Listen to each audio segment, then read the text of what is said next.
এখান থেকে এখন ভিক্ষা টিক্ষা দিতে পারবো না, যা। আল্লাহ, এই দুনিয়াতে আমার অসুস্থ মশলা আর কে রইল না।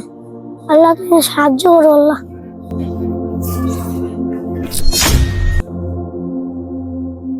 আঙ্কেল, আমাকে একটু কাজে রাখবেন? এই একটু বয়সে কাজ করতে আসিস, তুই জিনিসপত্র না কাজ করতে পারবি? বলে কান্দে যা, চল যা। আল্লাহ, তুমি কিছু একটা ব্যবস্থা করে দাও আল্লাহ। হ্যাঁ, আমরা কি কাজে রাখবেন? তুই এইটুকু বয়সে ওষুধ দোকানে কাজ করতে এসেছিস, তুই পড়ালেখা জানিস? যা এখান থেকে, যা।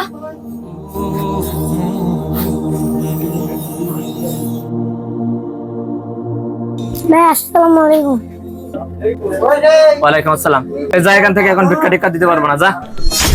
ভাই, আমি ভিক্ষে যেতে আসি, আমার কি কিছু কাজ দেবেন? তুই এই বয়সে কাজ করতে আইছিস, আমার দোকানে অনেক ভারী জিনিস আছে, তুই কি এগুলো ওজন করতে পারিস, উঁচু করতে পারিস? যা এখান থেকে, যা। এখানে দেখেছিস কত বড় একটা চাকু, এসব তুই নাড়াচাড়া করতে পারিস? ভাই, এসব কাজ আমি করতে পারবো। যে মা আমারে গর্ভে ধারণ করে বড় করেছে, সে মায়ের জন্য এসব কষ্টের কাজ আমি করতে পারবো। যারা মাকে ভালোবাসেন তারা অবশ্যই ভিডিওটা শেয়ার করে দিবেন।